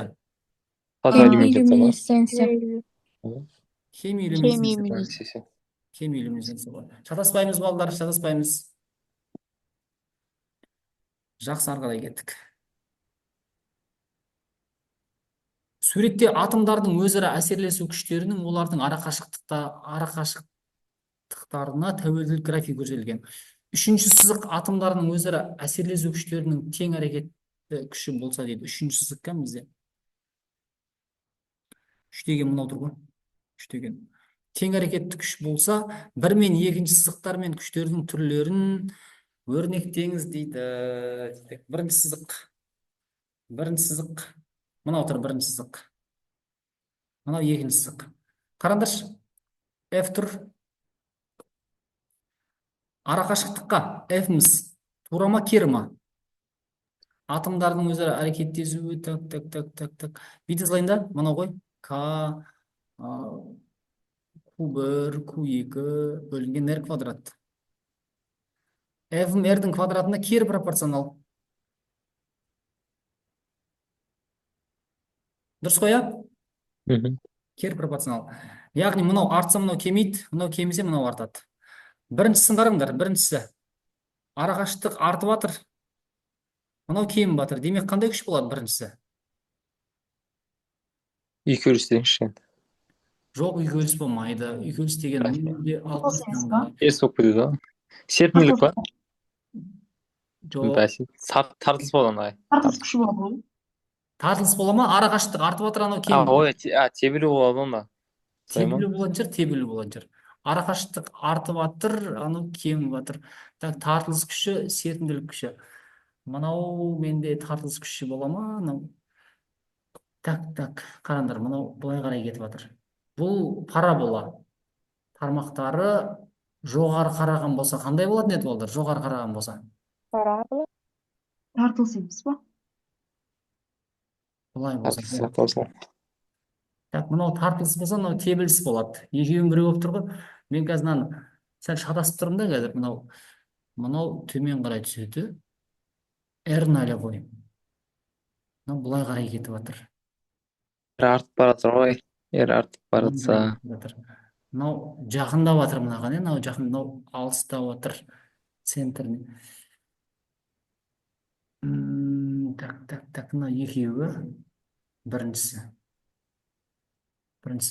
Мынау бірінші сызық либо тартылыс болады, либо тебіліс болады. Мен дәл қазір точно айтамай тұрмын. Так. Төмен қарап жатыр. Мен төмен қарағанға мынау тебіліс сияқты мен ойымша шынау. Былай қарай кетіп бара жатыр. Мына екінші сызық тартылыс болу керек. Андай F азайса, R артып жатыр деген сияқты нәрсе ма? Иә. Анау 3 пайды 2-ге жақын орналасқан ғой. қайсысы? Үшінші сызық бар ғой. Үшінші сызық 2-ге жақын. Тең әсерлі ма? Сондай болады шығар деп отырмын. Тең әсерлі болса 0 болады, анау жақын болса. Мынаны бір көрейінші балдар, мына тағы да бір қарап көрейінші. Жарайды. Пока осылай белгілеп қойып. Просто қате айтып қоймақ деп отырмын да. Кет, 36-шы сұрақ. Егер жазық айнаны нәрсенің жалған кескіні пайда болған жерге жылжытып қойса, нәрсе мен кескіннің арақашықтығы қандай болады дейді. Так, Жазық айнаны салам. Айна. Нәрсе мнеде тұр? Нәрсе. Кескін қайерде пайда болады? Айнаның оң жағында. Арғы бетінде болады. Айнаның оң жағында. Мына жақ мысалы Д болса, тура Ана жақта Д деген қашықтықта болады, иә? Минус Д деген қашықтықта болады. Бұл жерде кескін пайда болды. Сол кескін. кескінге алып Бүйтеді, барып қойса, значит, бүйтеді. Енді мынау нәрсе тұра береді, орнында тұра береді. Қай жерге қойды? Нәрсе тұра береді орнында. Нәрсе. Бүйтеді, егер айнаның нәрсенің жалған кескіні пайда болған жерге апарып қойса, мынау айнаны енді аппаратта мнерге апарып қояды ғой? Мнерге апарып қояды. екі есе артады ғой расстояние. Уже арақашықтық мнер 2-ді болып кетеді. Иә, Мына жақ қанша болады? Мына жақ Тоже екіде болып кетеді. 2-ді болады. Мынау кескін болады уже мынау. нәрсе мен кескіннің ара қашықтығы, значит, 4 есе бола ма сонда? Нәрсе мен кескіннің ара қашықтығы қанша есе артады? 4 есе Д болды сонда. 4 есе болады. 4 есе бола ма? Иә, Түсініп ма? 4 есе болып тұр ғой. 2-ді, 4-ді. Дұрыс ағай. Ойланайық. 2 есе артады. 2 есе артады ғой. Қарсындашы балдар. Бағана мына екеуінің арасы, Екі 2-ді болып тұрған. Қазір қанша Д болды? 4-ті. 4 қанша есе артты? Сондай ма? 2 есе артты ғой сонда, есе. иә? 2 2 есе есе. 2 есе артты. Болды ғой, иә? Түсінікті ғой. Кеттік ары қарай. Так, не дейді мына есепте? Массасы тұрақты идеал газдың 4-ші күй мен 1-ші күйдегі температуралардың қатынасын тап дейді. 4 пен 1-дегі анықтаңыз дейді. Қатынасын және 2 мен 3 өтуіне сәйкес келетін процестерді анықта. Бедейінші бірінші мынаны шешіп тастайықшы.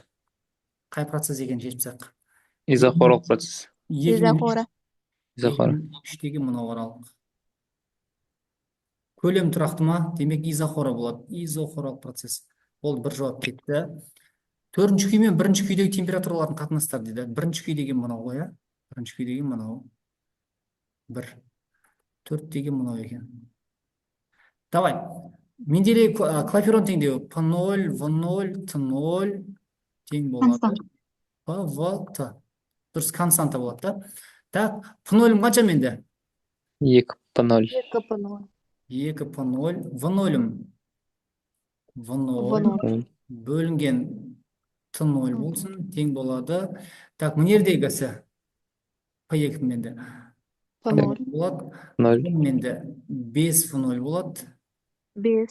T деп аламын. Так. Мына мен мынау кетеді, мына мен мынау кетеді. Мынау. Сонда 2 бөлу T0 тең болады 5 бөлінген T. T-ны тапсам, менде болады. T-ны тапсам қалай болады? 2,5T1. 2,5-ті. 2,5T1. 2,5 T0 болады. Бізде қайсы болады сонда? А. T4 қой мына. А жауап. Тең болады 2,5 T1 болады. А деген жауап па? Басқа жауап жоқ шығар берді. Бұда енді басқа вариант болмау керек қой. Жоқ abi. 2 мен 3-ті айттық. Бол, бітті. Түсінікті ғой, иә? Ал кеттік. 38. Суреттегі толқындар туралы дұрыс тұжырымдарды айтыңдар дейді. Ал кеттік. Тербеліс амплитудалар бірдей ма? Жоқ. Қайсы үлкен? Бір үлкен. Біріншісі үлкен, өйткені біріншісі мына жерде тұр. Екіншісі мына жерде тұр. Тербеліс амплитудалары әртүрлі деген бар. Бірдей емес. Бірдей емес. Досында Амплитудалар бірдей сияқты. Бірдей емес. Мынау, иә? Д жауабы. Келесі лямбдалары. Лямбда Тау деген керек. табу керек оны, иә? Лямбда қайсымен белгілейді? Мынаны белгілейді. Лямбда деген андай еді ғой? X, Y болса, бұлай келетін болса, бір лямбда еді, осы екеуінің арасы, иә? Осы екеуінің арасы. Мына аралық лямбда. Давай кеттік. Біріншісі қызылды көрейік. Қызыл мнерге келді, бір лямбда болды уже. Лямбда. Прям был. Вперед. Ананкі жарты лямбда. екі бүркештің арасы. Ананікі қалай болады? Менің цветтерім что-то біртүрлі болып жатқан сияқты менікі. Ананікі бұлай келді, мына жерден бірақ тоқтады. Бұлай лямбда болды. Лямбдада 2 тең 2 лямбдада 1-ге дұрыс келді. Екіншісі үлкен болып тұр, дұрыс. Екіншісі үлкен, біріншісі кішкентай. Демек, F қайсысы? бола ма? F жауап А, шықты. жоқ, F емес, S бола ма? С болып тұр ғой. С болады. Болды. Кеттік ары қарай. 39. Электр шайнегінің қуаты 2 киловатт. Тең 2 киловатт. Оның 3 дәрежесі ватт. Тәгі 80%, 0,8. 3 минут 20 секундта дейді. Т тең қанша болады? 180-200 болады. 200 секунд. Қайнаған судың алатын жыл мөлшері дейді. Қайнаған судың алатын жыл мөлшері. Бұл сұрап отыр ма? Так. Бүйтем. Так тең пайдалы қуатты бөлем толық қуатқа. Менде есептің берілгені болса, қуаты деп берілсе, оны толық қуат деп түсінемін. Сонда пайдалы қуаттың орнына не қоямын? Q-ді қойса ба? Так. А бөлінген Т, Q бөлінген Т десем болады ғой? Иә. Болады. Араластырып жіберейін ба, қайтейін балдар? Или нерден тауып алайын ба? Разница жоқ. Давай, араластырайын. Маған араластырған ұнап тұрған сияқты. Q бөлінген Т астына түседі, анау толық қуат болады. Пайдалы. Так. Енді қоямыз орнына. Пәктің орнына қанша қоямын? Пәктің орнына 0,8 тең болады. Q қанша? Осын сұрап отыр ғой, иә? Q. Ол қуатым менде 2000 деп ала салайын. Көбейтілген Т 200. Q-ді тапсам, екеуі көбейтіле ма? Көбейтші бәрін. 120. Иә, көбейтіледі ағай. 120 бола ма? 320. 320 мың. 120 КДЖ, килоджоуль. 320. Даже. С. Жауап. С болады. Басқа Или келім. F-та. F-та келеді ағая. F-те келеді. Иә, дұрыс. Жақсы. Болды, онда кеттік. Келесі. Төмендегі суретке сәйкес денеге түсірілген тең әрекетті күш бағыты мен дене қозғалысы жайында дұрыс тұжырым дейді. Так, F1 оңға қарай, Fx солға қарай.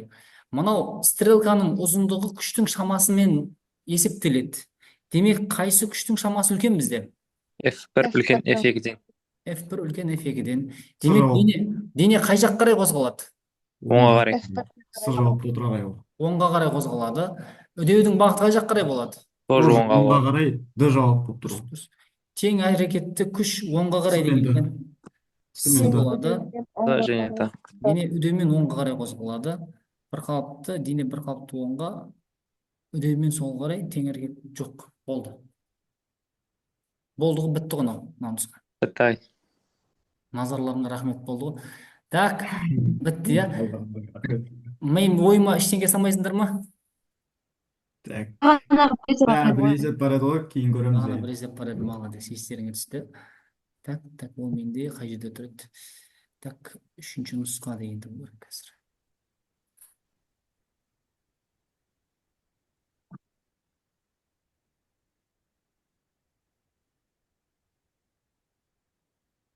Так.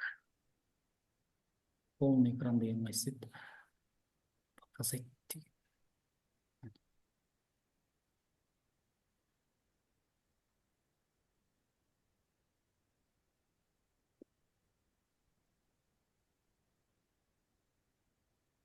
Көрінді ма? Тақта. Иә. Күнде көрінді ағай. Жақсы. Өткендегі есеп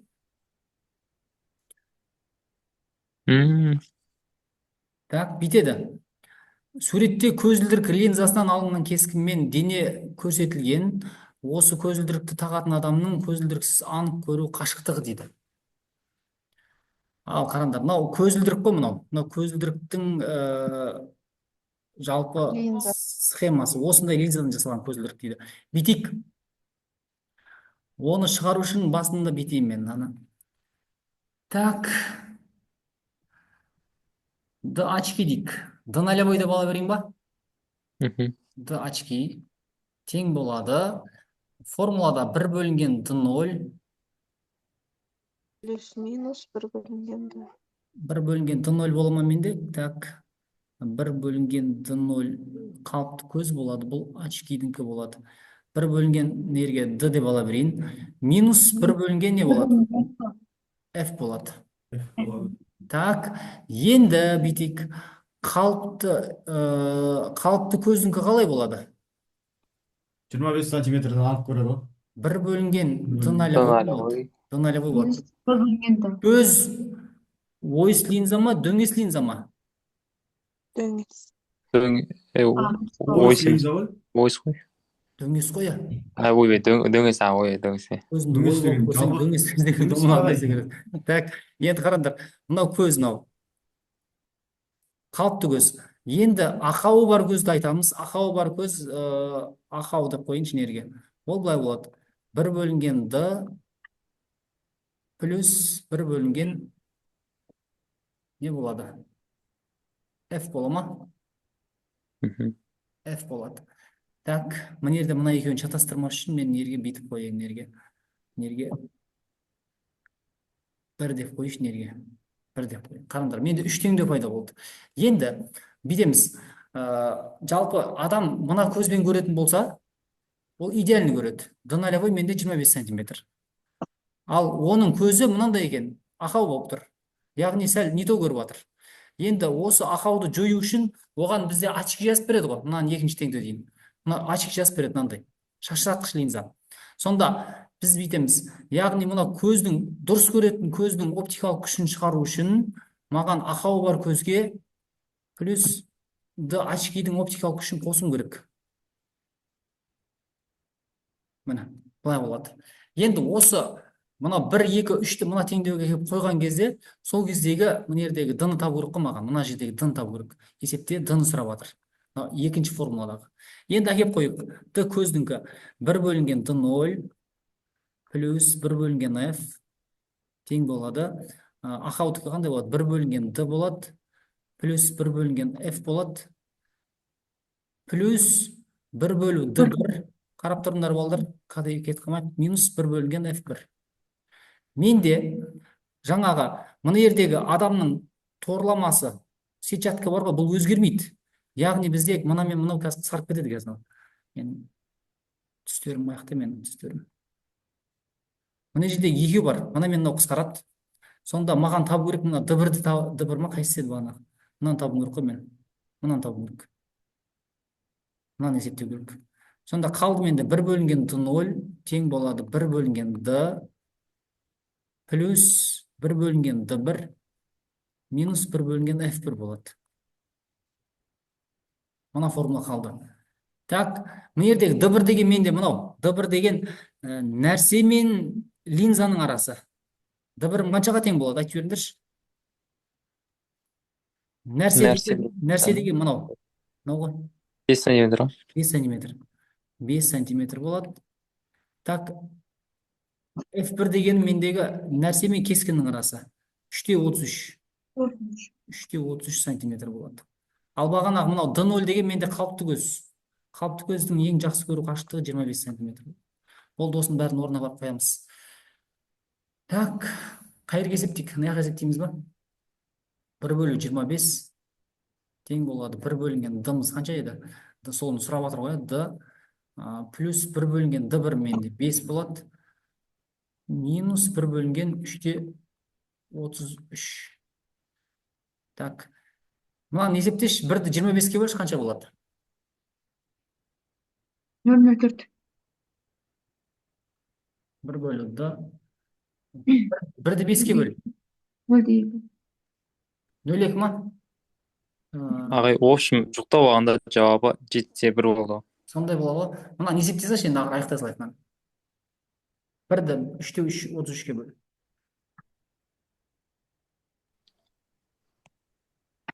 0,3.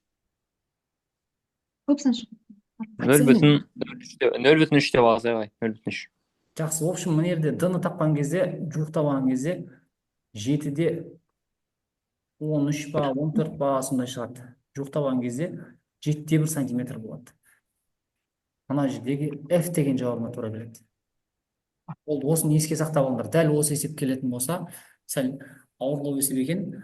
Ана бірінші очкидің өзінің оптикалық күші, таза адам көретін адамның оптикалық күші, одан кейін очки таққан ақаулы көздің оптикалық күші, яғни көз және көзілдіріктің жүйесіне байланысты. Сонда біздің негізгі формуламыз мынау болып тұр ғой біздің. Міне. Мынау не үшін қосқанын түсінікті ма балдар? Иә. Жақсы. Жақсы. Бізде қанша есеп бар? Қанша уақыт бар бізде? Боқалау. 16 бар екен. 25. Келесі нұсқаны бастап талдай береміз онда. Кеттік. Давайте. Жақсы, мен қазір ашып алайын. Бір нұсқа бар еді бағана.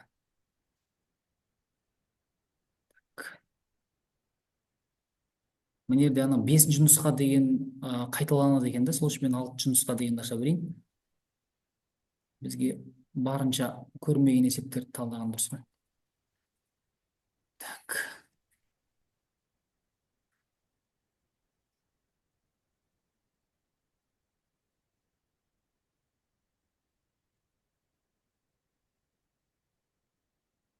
Көрінді ма тақта? Иә. Жақсы.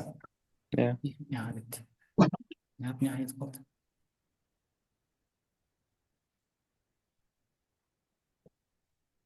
Кеттік, бастайық. Так, не дейді? 2 километр биіктіктен еркін құлаған дененің жерге түсу уақыт дейді. 20 секунд по деген ай. Раз, екінші бөлім. Квадрат бөлінген Еркін құласа h тең g квадрат бөлу 2. h тең g квадрат бөлінген Сен 2h бөлінген. 2h бөлінген g болады. Маған оқты үлгертпей жатсыңдар өзіңдер. Қанша болады сонда? 20 бола ма? Tamam. Молодец. Кеттік, ары қарай. Екінші сұрақты көрейік. Ойбай, мынаны бүйтуім керек екен ғой. Бәрін өшіргім керек екен. Мынаны бүйтуім керек, одан кейін түсуім керек. Өзіне жаза берейін. Мына. Так, иіндік тірек нүктесінен 15 сантиметр қашықтықта оған перпендикуляр 60 ньютон күш түсті. Күштің моменті дейді. Күш моментінің формуласы қандай еді? M тен FL. FL болады. F менде 60 көбейтілген 0,15. 9 болады ай, 9. 9 бола ма? 9. 9 ньютон метр. Ой, не деп жатырмын мен? Бұл болмайды. Құрсын. Жаңа біз қойын дедік қой, С болады. 4 деген санды 9 деп көріп отырмын мен. Так, диффузия құбылысы жатпайды дейді. Диффузия Фузия құбылысы. деген анау бүкей сияқты Көгілдерді тұздау деген ол жатпайды ай. Бұл деген. Сол. Дұрыстап ойлаңдар сендер, қуып жатсыңдар жүда. Жоқ. Кемпір қосақтың пайда Кемпір болуы ма? қосақ қой, онда кемпір қосақ. Иә. Мынау жатады. Әдем. Көкөніс тұтпасаң араласың. Қалай келеді ол? Адам Әдем тұтпасында. пайда болуы. В общем, мынау уақыт Көкөністі болмайды ма? тұздаған кезде араласады. Араласады. Араласу үшін тұздайсың ғой, дұрыс па? Ол тұздау, андай қимыл қозғалысы. Мен диффузияға жеткізбей жеп қоямын десейші. Кеттік. Күліңдер. Цилиндр поршені астындағы бір атомды идеал Падеш көріп тұрсаңдар ше. бір атомды. Падеж керек, иә. Газды сыққан кезде 1 килоджоуль жұмыс атқарады дейді. Артен. Газ сығылса, газдың жұмысы не болады, балдар, сыққанда? Теріс болады. Теріс болады. Молодец. А газыңқы 1000 болады сонда, минус джоуль болады. Ішкі энергиясы қанша артты дейді. Дельта U тең болады 540 дж. Бөлінетін жылу мөлшері дейді. Мынау термодинамиканың бірінші заңы дельта U қосылған А болады. Менде енді А-ның таңбасы не болып тұр менде? Минус болып тұр. Сонда дельта U-ды тапсам, мен кім сұрап отыр менде? Q сұрап отыр ма? В общем, Q сұрап отыр ғой. Q Q неге дейін? 540 азайтылған 1000 болады. 1000. Сонда не болады? 460. Минус 460. Джоуль. Минус 460 джоуль. Теріс таңбамен шыққан себебі ол сығылып отыр. Болмайды ғой. Сығылып отыр. Жылу бөлінеді. Жылу бөлінеді. Сонда сендер мына 460 деген белгілейсіңдер ғой. Анау қосып жүрмеңдер балдар. Өйткені мына газ сығылып жатыр. Газ сығылса, газдың жұмысы всегда теріс болады. Мгм. Кеттік ары қарай. Нүктелік зарядтың шамасын 4 есе арттырып, ал нүктеге дейінгі қашықтықты 6 есе арттырса, сол нүктедегі өрістің кернеулігі дейді. Так. Зарядтың шамасын Q артып жатыр 4 есе. Ара қашықтық артты 6 есе. Так, Е-нің формасын айтыңдар, кернеуліктің. KQ R квадрат. R квадрат. 24 есе кемейді. Так, Q-мыз артыпты 4 есе. Мынау артты 6 есе. 6 бұлай квадрат общий болады. 20. Сонда 4 деген төбеде қалады, 36. астында 6-ның квадраты неше болады? 36. 36. 9 есе кемейді. 9 есе кемейді. Сонда мына мен қысқарып, сонда 1 бөлінген 9 деген сан пайда болады. К Q бөлінген 9 деген сан пайда болады. 1 бөлінген 9 есе кемейді болады. Бөлшектің астында. С деген жауап болады. Пішіні суреттегідей тұрақты магнит берілген, магнит өрісі күштірек болатын нүкте. Мынау Төртінші нүкте одай. Өйткені жақын қосаған. дұрыс айтасың. Өйткені магнит өрісі неғұрлым магниттің полюстарына жақын болған сайын үлкен болады. N-нен шығатын бет, кіретін беді. Шығады. S-қа енеді. Ең Эске жақын индукция 4 болады, в общем, 4 деген жауап. Кеттік ары қарай. Суретте көрсетілген линзалардың дұрыс ретін көрсет дейді. Қараңдаршы балдар. Мынау екі жағда ойыс. Демек не болады? Қос ойыс бола ма?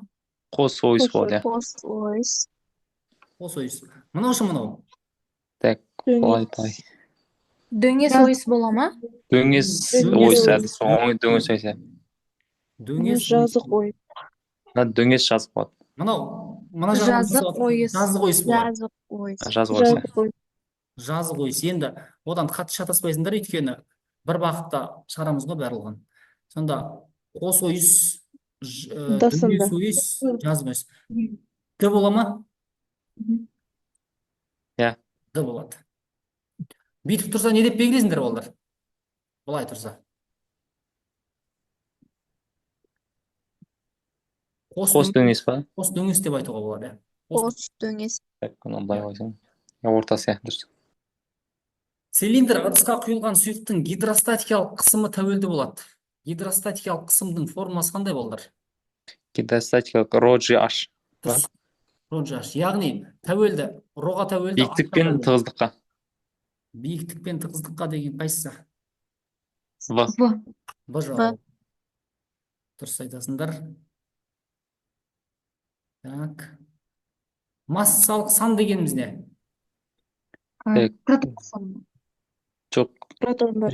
Нуклондар саны. Нуклондар Массалық саны. Нуклондар саны ма? Нуклондар саны. Протондар саны. Нуклондар саны. Нуклондар Нуклондар саны. саны ол. Мынау болады. Массалық сан деген А. Так. Қоспасыз таза жартылай өткізгіштерде электр тоғын тасымалдайды. Кімдер? Қоспасыз таза.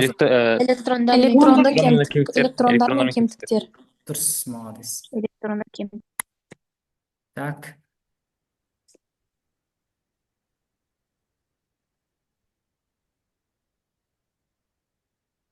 Яғни кетіп қалып жатыр.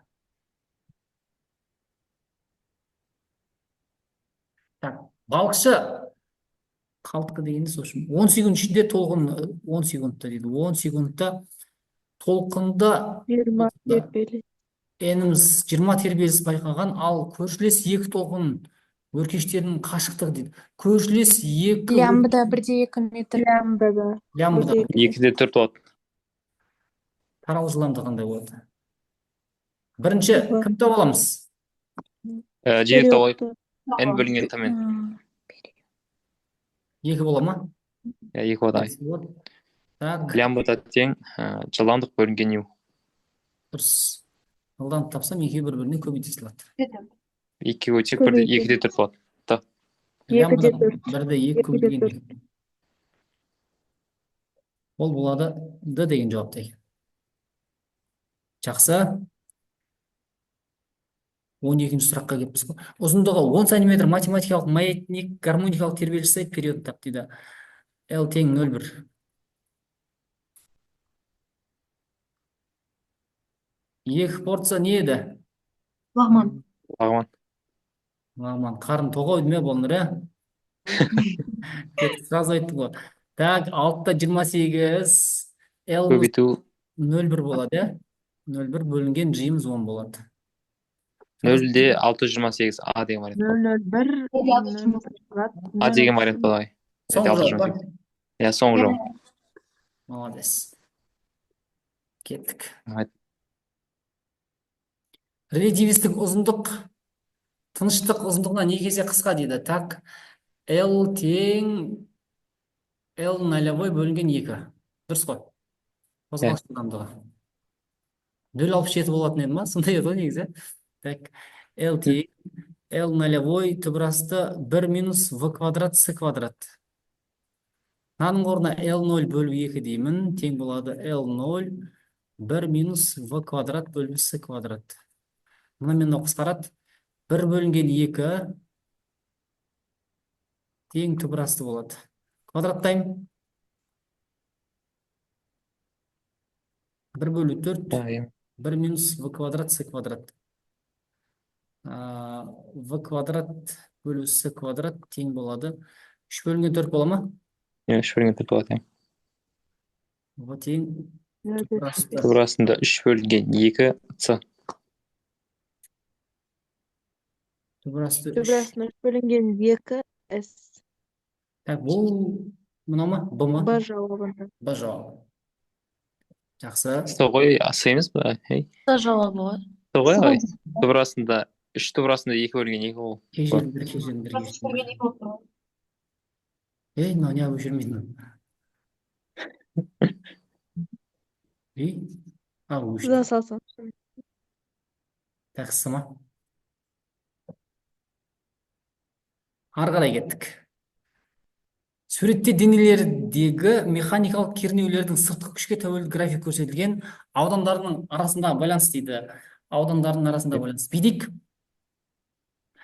S-тардың арасында сигма мен S бір-бірінен ауырады. F-тің арасындағы байланыс. Қандай? F бөлінген S. Пропорционал ғой. S-ке кері пропорционал. Сигма S тапсам, F бөлінген сигма болады. Осымен салыстырам біз. Так, S1-ді бөлек табам, S2-ні бөлек табам. Қараңдар, бидік бір жерден сызып алайық та мынаны. Мына бір нүктеден ба сызып алайық. Өзіміз таңдап аламыз балдар. Бүйтсем. Қараңдар.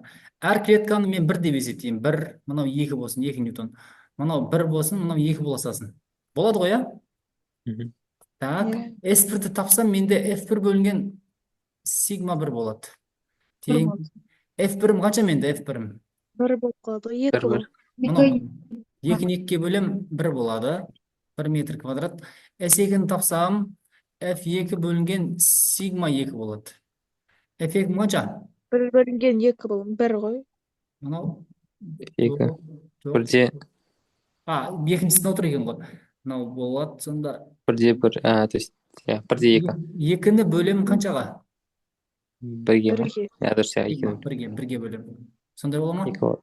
2 метр квадрат. Иә. Сонда менде қайсы үлкен? S2 үлкен. S1-ден. S2 үлкен. Сонда менде S2 тең 2 S1. дұрыс. 2 А, вариант па? А деген жауап па? Иә. Иә. Жақсы. Кеттік ары қарай. Вольфрам және платина беттеріне энергиясы 4 электрон вольт жарық түседі дейді. Жарықтың. Вольфрамның шығу жұмысы 2-2 электрон вольт. Мынау платина 5. Қайсыда электр фотоэффект байқалады, айттыршы. Қайсысында дейсіз ба? Иә. Вольфрамда байқалады, платинада жоқ. Адан үлкен болса байқалады. Иә? Байқалады. Адан кішкентай болса байқалмайды. Байқалмайды. Так, вольфрам. Вольфрамда байқала ма? Иә. Вольфрамда байқалады. Платинада ше? Байқалмайды. Байқалмайды. Да болады, айда. Д бола ма? Болды. Марс ғаламшарының радиусы 3/380 километр дейді. R тең 3/380 километр, оның 3 дәрежесі метр болады. Еркін сөйлеуі 3/86 метр секунд квадрат Марста. Осы ғаламшар үшін бірінші ғарыштық жылдамдық дейді. Турасында екінші жер. Қандай еді? Турасында жер. Сонда Я, көбейтіп беріңдер. Мынаны бүйтіп алайық та мынаны. 3/338 деп ала салайыншы. Болады ғой, иә? Түбірден Ағай. шығарып істеп жатырмын мен. 3/6. Жоқтап алғанда 3/6 км болады километр секунд. Иә, 3/6. Осы бола ма? С жауап бер. Кеттік. Температурасы 27 градус дейді. Тең 300 болады. Өлшемі дейді. Мынау нерден көлем тауып алсайықшы. 20, Көлем тауып алайықшы. 5 көбейту 4, 20, 23, 60, 60. 60 метр квадрат болады. 60. А, Куб. Б, С, Куб, тең ағай. болады. Так, ауа массасы табу керек дейді. Массаны табу керек дейді. Масса. Ауаның мольдық массасы берілді. Менделеев папирон ғой, иә? ПВ Нью-Йоркта дейді да, Ньютон сөйлем. Иә, дұрыс болады. Массаны тапсам, ПВМ болады, бөлінген РТ. Эрта. П қанша екен? Оның 5 дәрежесі. В қанша болды менде? 60 болды. Мольдық масса 29, 0,029 деп алсам болады. R деген универсал газ 31, Т деген 300. Ал айтып беріңдер. 170 үсті. 0,69. 0,7 деп алсақ болады дәрежелерін дұрыстап. Жоқ, 69-да 8 деген жауап бар екен. Иә, ағай, сол. 69-да 8 ағай дұрыс. Иә. 69-да 8 килограмм болады екен. 69-да 8. Менде 69-да 7 шықты. А жауап жоқ та, бе? Солай ғой. 7-нің ар жағында 9 тұр ғой. О, мына суретті қараңдар. Четкий сұрақ екен мынау, да? Жағын бақайын. Қараңдар. Суретте тоғы бар өткізгіштерге әсер ететін ампер күшін. Сұрақ, ампер күшін қай қол ережесімен анықтаймыз? Сол ғой, сол ғой. Сол. Так, Бізден сол ары ережесін айтатын болсақ, алақанды индукция вектор тесіп өту керек.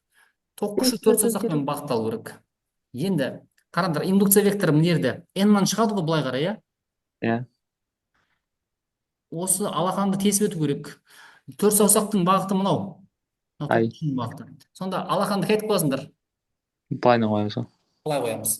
Ток күші, ампер күші қай жаққа қарай бағытталып тұр? Бізден ары қарай. Бізден ары болады, дұрыс айтасың. Сен ары айтсың. Ары. Ары. Мына жерде ше? Екіншіде солға қарай. Так, Солға қарай. бізге қарай. Бізден Солға ары қарай. кетіп солға қарай тұрсаң, солға қарай. Так, былай қарай болады, солға қарай болады, дұрыс. Солға қарай. Фа. Б бола ма? Пожалуй, Кеттік.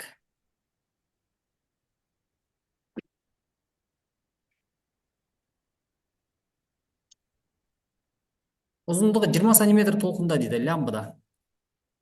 0,2 метр. Радиолокатор 1 секундта, тең 1 секундта 3000 импульс жібереді дейді. 3000 импульс. Әр импульстың шығу ұзақтығы 3 микросекунд дейді. Ұзақтығы Т ғой, иә? 3 көбейту 10 минус 6 дәрежесі. Әр импульстегі тербелістер саны дейді. Әр импульстегі тербелістер саны. N сұрап отыр ма? Иә. N штрих деп ала берейінші. Так, радиолокатордан радио толқын шығады. Толқындардың жылдамдығы қалай болатын еді бізде? В бөлінген 20. То есть, С көбейтілген. С көбейтілген Т деп аласың. С көбейтілген Т ма? Нью деп алсам да болады негізі. Лямбда тең С бөлінген нью. Осы жерден нью штрих. нью штрих тауып алайықшы қазір. New 3000 болады. Айтыңызшы. Қанша болады? 3000. 3000 болма, 300 импульс шығарса. Жоқ, Қанша ол оламыз емес, ба? ол емес, мынадан тауып аламыз. Мына бірінші. Сіз. Так, осыдан тапқан кезде 3 көбейту 10-ның 8-ді бөлемін лямбдаға 0,2. Бөлші қанша болады? 15. 15 болады. Так, әр импульстегі тербелістер саны дейді. Тербелістер саны дейді. 3 микросекунд болса, тербелістер саны. Бүйте саламыз онда. Нью штрих табу үшін n штрих бөлінген т деп бола салыңдар. Так, т штрих Бір секунд ба? болды. 200 бола ма? Қайрат, 6000 болады да. 15 10 жоқ. 8. 45 4,5 4,5 болады. 4,5 болады, 4,5. Там қанша еді? Менде 3 10 мысалы 4,5 бола ма? 4,5 болады. 4500. 4500 деген мынау д деген жауапта бар. Қорқмадым. Болды, кеттік ары қарай.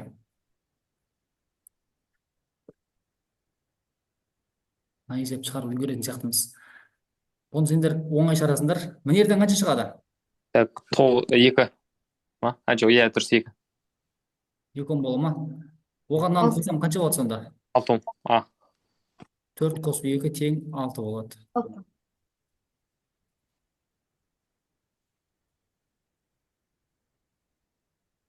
Оны күшті. Күштірақ.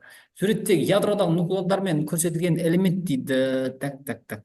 Бүйтейік. А деген Z қосылған ән. Бәрі ғой, короче. Сана. 1, 2, 3, 4, 5, 6, 7. 7. А тең 7 болады екен. Так, протондардың саны табай екен. Z. 7, 3, литий. Протон 1, 2, 3.